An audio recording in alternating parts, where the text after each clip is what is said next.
말씀을 준비하면서 어느 한 목사님이 생각이 났었습니다. 저랑 아주 짧은 시간이지만 함께 사역했었던 목사님이셨는데요. 아마 가까이 계셨으면 제가 지금도 자주 이렇게 찾아뵙고 이야기도 나누고 막 흉도 보면서 즐거운 시간을 보냈었을 텐데요. 그래도 불행하게도 그분이 지금 아주 먼 곳에 계셔서요. 가끔 가다가 이렇게 전화만 드립니다. 이 목사님의 이야기인데 어느 날 이제 함께 사역했을 때 이 목사님의 얼굴이 매우 안 좋은 거예요. 왜 그러냐고 이제 그때 한번 물어봤었는데 매우 어려운 문제가 있다라는 겁니다. 그 문제를 가지고 씨름을 하고 있었어요. 그럴 때면 이제 주변에서 좀 좋은 소식, 좋은 사람들, 좋은 일들만 일어나면 좋겠는데 하필이면 또 그렇지가 않아요. 안 좋은 일이 한 번 있거나 또 문제가 있으면요 계속해서 안 좋은 일들이 따라오더라는 것이죠. 그날따라 그 목사님에게도 그랬었습니다. 마음은 불편한데 교회 안팎으로 들리는 소리가 그런 이야기마다 답답했어요. 그러다 보니까 이 목사님의 마음이 이제 2중, 3중으로 무거워지는 겁니다. 자연히 기분도 이렇게 우울해지고 또 사람들과 이렇게 교제 나누기도 싫고요. 또 사람도 만나기가 싫어요. 그런데 이제 목사다 보니까는 어쩔 수 없이 성도님들을 교제도 해야 되고 그럴 때마다 자신의 이런 심정은 마음은 더 다운이 되는 겁니다. 나중에는 기도도 안 되더라는 거예요. 처음에 이 목사님이 그랬대요. 사람들 수준이 이거밖에 안 되냐라는 거예요. 그러면서 사람들에 대해서 실망을 했다라고 합니다. 그런데 조금 더 시간이 지나다 보니까 자기 자신이 더 실망스럽다라는 거예요. 그래도 내가 목사인데 내가 이 정도밖에 안 되냐라는 거예요. 상황이 조금 어렵더라고. 내 귀에 들리는 소리가 좀 안 좋더라고. 내가 이렇게까지 깊은 수렁에 빠져도 되냐라는 거예요. 예수 안 믿는 사람들도 이 정도는 할 텐데 자기 자신에 대해서 매우 좀 실망을 했다라고 합니다. 이런 생각이 들다 보니까요. 회복을 해야 되는데 또 사람이 그렇게 안 돼요. 더 싫어지더라는 거예요. 말씀 설교를 또 준비해야 되는데 그 말씀을 전할 의욕도 상실되죠. 우울해집니다. 점점 더 수렁에 빠져요. 그때 이렇게 만나서 새벽에 운동을 하는데요. 와, 정말로 초췌할 정도였습니다. 그런데 어느 날 이 무거운 마음으로 목사님이 그래도 내가 말씀으로 이겨내 보겠다라고 해서 시편을 읽었대요. 시편은 아마 수십 번, 수백 번 읽었을 거예요. 그런데 그날은 시편을 보다가 깜짝 놀랐다라고 합니다. 왜냐하면 시편을 읽다 보면 이 시편의 기자들의 상황을 짐작할 수가 있죠. 자신보다 몇십 배, 몇백 배 더 답답한 일, 억울한 일을 당한 사람들이 이 시편에 나오더라는 거예요. 그리고 그들의 고백이 이 시편에 기록되어 있다는 것이죠. 그러면서 자신의 모습과 비교가 되더라는 거예요. 자신은 깊은 수렁에 빠져서 지금 모든 삶의 의욕을 잃어가고 있다는 거예요. 그냥 하루하루 우울해져 갑니다. 사람도 만나기 싫고 기도도 안 되고. 그런데 이 시편에 나와 있는 이 시편의 저자들을 보니까요. 비록 자신과 같이 힘들어요. 아주 우울한 상황에 빠져 있습니다. 탄식하고 있어요. 한숨을 내쉬고 있습니다. 신음하고 있어요. 그럼에도 그 어려운 가운데서도 하나님께 대한 그 신뢰하는 마음을 잃어버리지 않더라는 것이죠. 즉 이 시인들은 그 환경에서도 사람을 바라보지 않고요. 하나님을 바라보면서 하루하루 그 모든 환경들을 모진 어려움들을 이겨나가면서 우뚝 서더라는 것이죠. 그러면서 이 목사님이요 그것을 깨달아요. 그리고 회복을 합니다. 그러면서 저에게 일장연설을 했었던 아주 그런 기억이 생각이 났었습니다.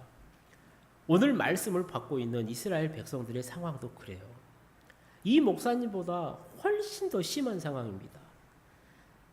지금 이사야서의 말씀을 받고 있는 이스라엘 백성들의 상황이 어떠냐면요. 바벨론에서 포로 생활을 하고 있었습니다. 절대로 멸망할 것 같지 않았던 그 이스라엘이 멸망을 해버렸어요. 나라가 멸망하니까 어떻습니까? 수많은 사람들이 죽어나가요. 엘리트 계층은 어때요? 젊은이들은 모두 다 노예로 끌려갔습니다. 포로로 끌려가서 어떻게 돼요? 노예로, 첩으로, 몸종으로 살고 있습니다. 그렇게 그들은 자신의 인생에서 처음으로 최악의 그 고통의 시간을 보내고 있으라는 것이죠. 그렇게 1년이 지나요. 그렇게 2년이 지납니다. 3년이 지나고요. 5년이 지나고요. 10년이 지나고요. 30년이 지나가요. 한 세대가 넘어가고요. 또 한 세대가 와요. 고통이 끝나지 않습니다. 그러다 보니까 어때요? 시간이 지나가면 지나갈수록 이 이스라엘 백성들은 패배의식과 그 좌절과 절망 가운데 살아가더라는 것이죠. 그런 시간이 쭉 흐릅니다. 50년 되고요. 60년 되고 70년이 가까워져요. 그들이 어떻게 되느냐? 더 이상 가망이 없다라고 생각을 해요. 이제 더 이상 하나님께 기도할 마음도 생각이 생기지 않더라는 것이죠. 그런 그들의 힘겹고 절망적인 상황을요, 오늘 본문 27절이요 이렇게 기록합니다. 우리 함께 읽어보도록 하겠습니다. 야곱아 어찌하여 내가 말하며 이스라엘아 내가 이르기를 내 길은 여호와께서 숨겨졌으며 내 송사는 내 하나님에게서 벗어난다 하느냐. 아멘. 세번역 성경은요 이렇게 말을 해요. 야곱아 내가 어찌하여 불평하며 이스라엘아 내가 어찌하여 불만을 토로하느냐. 어찌하여 주님께서는 나의 사정을 모르시고 하나님께서는 나의 정당한 권리를 지켜주시지 않는다 하느냐라고 말을. 즉 이스라엘 백성들이요 하나님한테 이런다라는 겁니다. 그러니까 하나님이 안 계신다라는 거예요. 하나님이 내 사정을 모른다라는 거예요. 이렇게 절망하고 있는 이스라엘 백성들에게요 하나님께서 이사야 선지자를 통해서요 위로의 말씀, 회복의 말씀을 전하고 계신다라는 것이죠. 일반적으로 성서학자들이요 이 이사야서를 분류를 합니다. 크게 두 가지로 분류하는데요. 이사야 1장부터 39장까지를 제1 이사야라고 합니다. 내용은 뭐냐면 심판에 관한 내용이에요. 그리고 40장부터 66장까지를 제2 이사야서라고 구분을 해요. 그리고 내용은 무엇이냐면 바벨론 포로에서 고통받고 있는 그 이스라엘 백성들을 위로하고 회복시켜주는 말씀으로 구성되어 있다는 거예요. 그러니 이사야서를 보게 될 때 40장을 중심으로 해서요. 그 전까지는 심판의 말씀이 기록되어 있습니다. 그리고 40장 후부터는요. 회복의 말씀이 나와요. 그러니까 40장부터는 이제는 회복의 말씀이 나온다라는 것이죠. 자, 그럼 오늘 본문이 기록된 40장 우리 1절에서 2절 말씀을 우리 함께 읽어보도록 하겠습니다. 너희의 하나님이 이르시되 너희는 위로하라 내 백성을 위로하라 너희는 예루살렘의 마음에 닿도록 말하며 그곳에게 외치라 그 노역의 때가 끝났고 그 죄악이 사함을 받았느니라 그의 모든 죄로 말미암아 여호와의 손에서 벌을 배나 받았느니라 할지니라 하시니라. 아멘. 또 당시에 이 좌절과 절망 가운데 있었던 하나님의 종들에게도요 하나님이 이렇게 말씀하시죠. 우리 9절 말씀도 함께 읽어보도록 하겠습니다.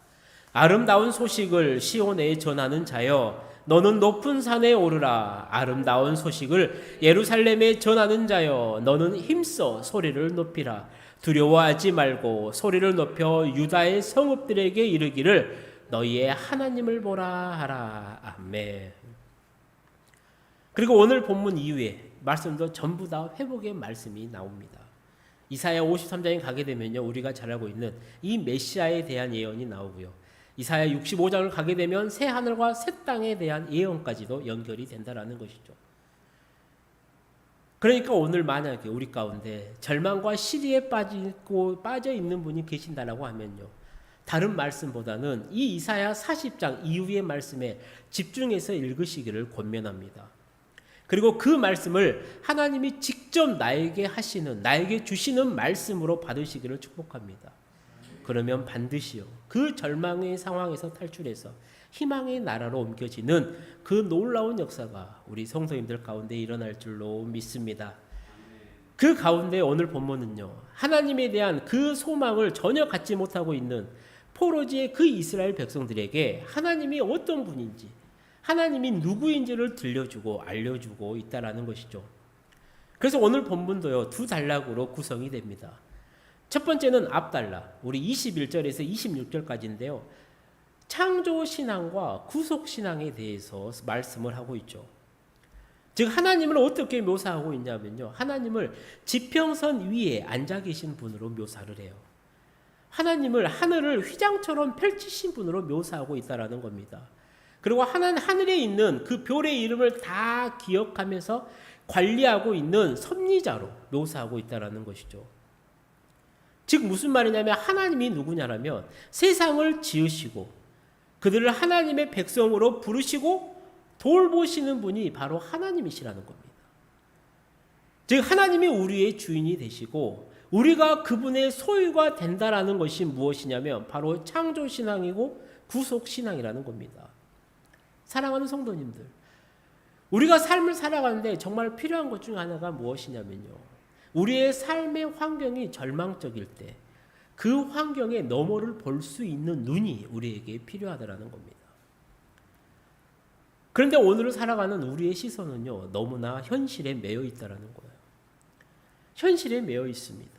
불과 10년, 20년, 30년 그 후에 그 밖에 볼 수가 없으니까 절망하고 좌절한다는 것이죠. 예전에 어떤 행복지수에 관한 뉴스가 나온 적이 있었어요.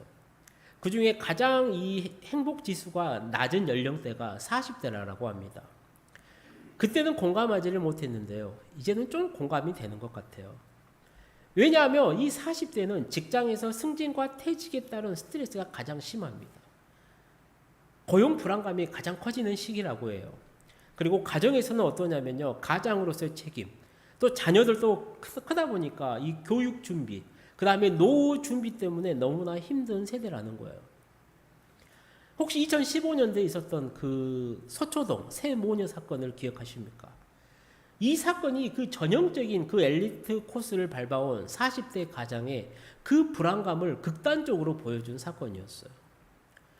가족을 이 가장이 다 살해를 합니다. 그런데 명문대 출신이에요. 서울 강남에 고가의 그 아파트도 가지고 있었습니다. 그런데 앞으로 내가 돈을 벌 수 없다라는 그 자책감을 이기질 못하고요, 아내와 두 딸을 살해해버리죠. 그리고 자신도 죽으려고 하다가 미수에 그친 사건이었다라는 겁니다. 어떻게 보면 이것이 오늘 우리가 살아가고 있는 현실이기도 하더라는 겁니다. 현실을 볼 때요, 답답한 것밖에 보일 때가 있었죠. 어떻게 해도 안 될 때가 있는 것 같습니다. 모든 게 다 절망적인 것 같아요. 그럴 때 우리에게 필요한 게 뭐냐면 우리의 시선을 들어서 하늘을 바라봐야 된다는 겁니다. 사랑하는 성도님들, 우리가 가지고 있는 성경의 첫 장과 마지막 장이 어떤 이야기로 되어 있는지 아십니까? 바로 창조의 이야기로 되어 있습니다.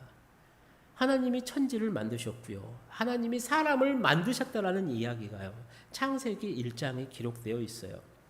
그리고 성경의 마지막 장이 요한계시록 22장을 가게 되면요, 하나님을 새 하늘과 새 땅을 창조한 분이시다라고 말씀하고 계신다라는 겁니다.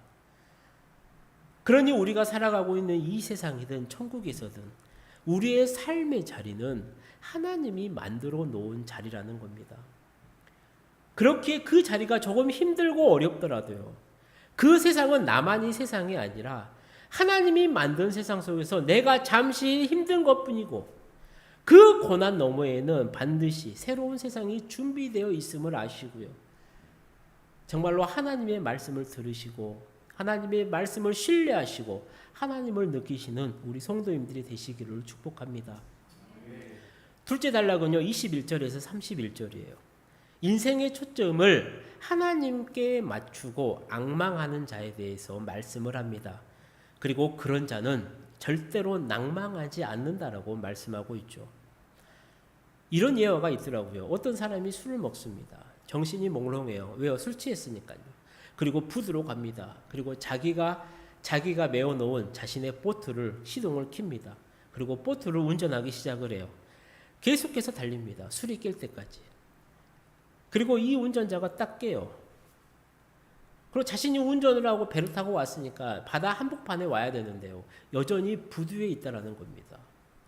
그리고 무슨 일이지, 내가 술을 너무 많이 먹었나 하고 가보니까 어떻게 됐냐면 자신이 그 보트를, 그 로프, 줄을 풀지 않았다라는 거예요.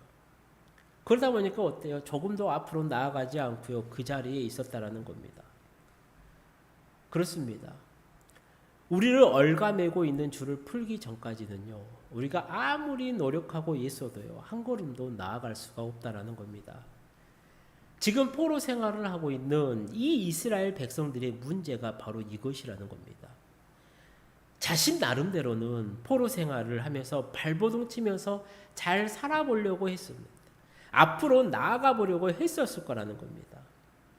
그런데 이들의 상황이 어때요? 앞으로 나아가기는커녕요. 부질없는 제자리 걸음만 하고 있었다라는 거예요. 그러니 그들의 삶이 어떻겠습니까? 매우 피곤하겠죠.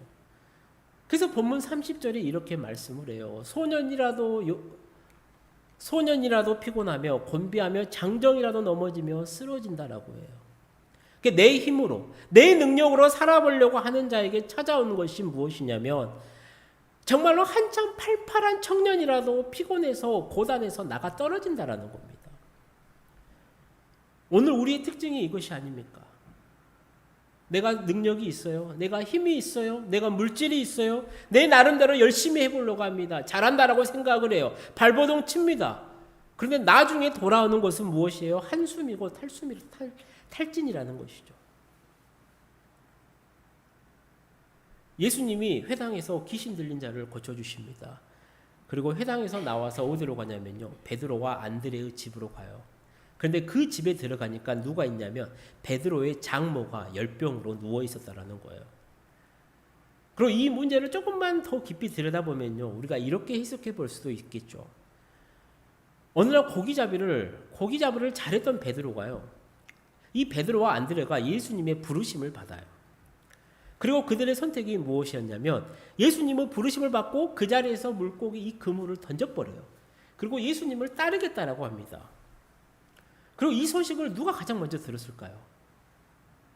바로 베드로의 가족들이겠죠. 베드로의 장모도 들었을 겁니다. 우리가 보통 사위사랑은 장모라고 해요. 장모는 사위가 큰 잘못을 하지 않는 이상은요, 사랑을 해줍니다. 왜냐하면 사위를 사랑해 주는 것이 곧 딸을 사랑하는 것과 같으니까 사위 사랑은 장모라고 한다는 것이죠. 베드로의 장모 역시 그랬을 거예요. 사위가 평범한 어부였지만 그래도 계속해서 물길질을 하고 고기를 잡으니까 그래도 가족을 생각하면서 살아가는 모습이 좋았을지도 모르겠어요. 그런데 어느 날 이 사위가 예수라는 사람을 따라가겠다라는 거예요. 그러면 가족은 누가 먹여 살려야 되냐라는 거예요. 이제는 자신의 딸이 온팡 그 일을 해야 된다라는 거잖아요. 그러니 장모의 마음이 어떻겠어요? 남편만 믿고 그동안 살았던 자신의 딸이 가정을 책임져야 한다니까 아마 분통이 터졌을지도 모르겠어요. 그러는 가운데 화병이 생겼을 것이고요. 이것이 심해져서 열병이 된 건지도 모르겠다라고 해석할 수도 있다는 겁니다. 예수님이 어떤 분인지는 모르죠. 화병이 생기고요. 열병이 생길 수도 있어요. 그런 베드로의 집에요. 예수님이 오셨습니다.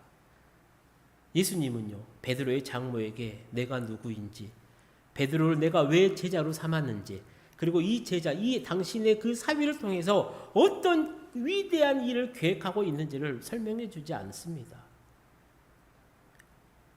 예수님이 베드로의 장모에게 한 것은 딱 하나입니다. 바로 베드로 장모의 손을 잡아주셨을 딱 그거 하나입니다. 그리고 예수님이 베드로의 장모의 손을 잡은 그 순간 베드로의 장모의 마음에 심경의 변화가 왔을 것이 분명하다는 거죠. 나도 예수님을 따라 살아야겠다. 결국 예수님을 만나본 다음 베드로의 장모도요. 예수님에 대한 불평이 다 사라졌습니다. 그리고 그 순간에요. 자신의 열병이 떠나게 되었고요. 그리고 그때부터 그날 그 후로부터 베드로의 장모 역시 베드로처럼 예수님을 섬기면서 살게 되었다라는 것이죠. 오늘 이사야 선지자를 통해서요. 하나님이 하시고자 하는 말씀의 핵심도 바로 이것입니다. 너희 생각으로, 너희 힘으로 아무리 발버둥 쳐봤자 그 결과는 비참한 뿐이라는 거예요. 그렇게 너희가 진짜로 희망찬 그 삶을 살고 싶냐? 그 삶을 원한다면 딱 한 가지라는 겁니다. 바로 하나님을 앙망하라는 거예요. 우리 본문 31절 말씀을 함께 읽어보도록 하겠습니다. 오직 여호와를 앙망하는 자는 새 힘을 얻으리니 독수리가 날개치며 올라감 같을 것이요 다른 박질하여도 곤비하지 아니하겠고 걸어가도 피곤하지 아니하리로다. 아멘. 이 말씀 중에 오직 여호와를 앙망하는 자는 새 힘을 얻으리니 이 말씀이 얼마나 좋습니까? 정말로 이 복을 사랑하는 우리 심을 얻는 교회 모든 성도님들이 다 받으시기를 축복합니다. 그래서 28절에서는요, 우리가 앙망할 대상인 여호와 하나님이 어떤 분인지를 말씀하고 계시죠. 우리 함께 세번역 성경으로 읽어보도록 하겠습니다. 너는 알지 못하였느냐? 너는 듣지 못하였느냐? 주님은 영원하신 하나님이시다. 땅끝까지 창조하신 분이시다. 그는 피곤을 느끼지 않으시며 지칠 줄을 모르시며 그 지혜가 무궁하신 분이시다. 아멘. 그렇습니다. 하나님이 어떤 분이냐라는 거예요. 지칠 줄을 모르고요, 피곤치 않고요, 지혜가 무궁한 창조주 하나님이시라는 거예요. 그리고 그런 능력의 하나님을 앙망하면 어떻게 된다라는 거예요? 우리가 새 힘을 얻는다라는 것이죠. 여기에서 앙망한다라는 말은요, 다른 성경은 이렇게 번역을 합니다. 하나님께 소망을 두고 살아가는 것, 하나님을 기다리는 것, 야훼 하나님을 믿고 바라는 것. 즉 앙망이라는 말은 무엇이냐면요, 하나님을 간절히 바라는 마음, 하나님을 간절하게 기다리는 것을 의미한다라고 할 수 있다라는 것이죠.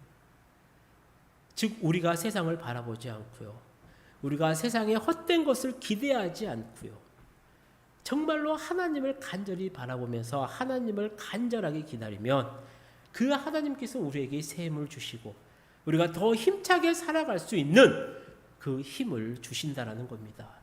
사랑하는 성도님들, 믿으십니까? 믿으십시오. 믿고 간절히 하나님을 바라면서요, 날마다 승리하시기를 축복합니다. 이제 말씀을 마치려고 합니다. 우리가 살다 보면요, 그 누구도 모를 상황이 생깁니다. 어쩔 때는요, 심지어 하나님도 모르실 거다 할 정도로요, 정말로 힘겨운 상황을, 극한 상황을 만날지도 모르겠습니다. 그럴 때 되면 삶의 시계는요, 완전히 멈춰버려요. 온몸의 에너지도 바닥을 쳐버립니다. 정신도 혼미해지겠죠. 나름대로 이겨보려고요, 그 상황을 극복해 보려고 기도도 할 겁니다. 그런데 상황은 더 나빠질지도 모르겠어요. 하나님을 찾을수록요, 하나님은 더 도망가는 것 같습니다. 하나님이 의도적으로 나를 외면하는 것 같아요. 어느 순간 나의 믿음도 흔들려지고요, 기도도 잘 되지 않습니다. 주변 사람들은 하나님의 연단이라 말하고요, 앞으로 더 크게 쓰실 것 같이다 위로하겠지만요, 조금도 힘이 들지 않습니다. 힘이 나지 않습니다. 1년이 지날지도 모르겠고요, 2년이 지날지도 모르겠고요, 3년이 지나도 나아지거나 달라진다는 희망도 없을지도 몰라요. 만약에 이런 상황을 지나고 계시는, 또 지난다라면 우리 성도님들은 어떻게 하시겠습니까? 오늘 하나님이 절망 가운데 빠진 그 이스라엘 백성들에게 주시는 하나님의 음성을요, 오늘 나에게 주시는 말씀으로 들을 수 있기를 축복합니다. 사랑하는 성도님들, 우리는 고통 중에 있는 내 삶의 환경 너머에서요, 나를 바라보고 계시는 그 하나님의 존재를 분명히 알아야 합니다. 세상을 창조하시고 나를 창조하시고 내 삶을 재창조하고 계시는 그 하나님을 인식해야 된다는 겁니다. 그리고 나아가서 나를 향하신 하나님의 그 음성을 들을지도 알아야 된다는 것이죠. 누구야, 나를 원망하지 마라, 이 말 대신에 정말로 간절히 바라봐줘, 나를 간절하게 기다려줘라는 그 주님의 음성을 들으시기를 축복합니다. 그래서 내 삶의 자리가 힘들고 어려울지라도 그 삶의 자리에서 하나님을 바로 알고 하나님의 음성을 들으심으로 정말로 새 힘을 얻어서 능력 있게 살아가는 우리 심을 얻는 교회 모든 성도님들이 다 되시기를 주님의 이름으로 축원합니다. 기도하시겠습니다. 은혜의 하나님 아버지, 오늘도 내게 주시는 귀한 말씀을 듣습니다. 이 말씀이 하나님이 나에게 주는 위로의 말씀으로 듣고 이번 한 주간도 주님을 의지하면서 힘있게 살아가는 우리 모두가 되도록 은혜 베풀어 주옵소서. 예수님의 이름으로 기도드립니다.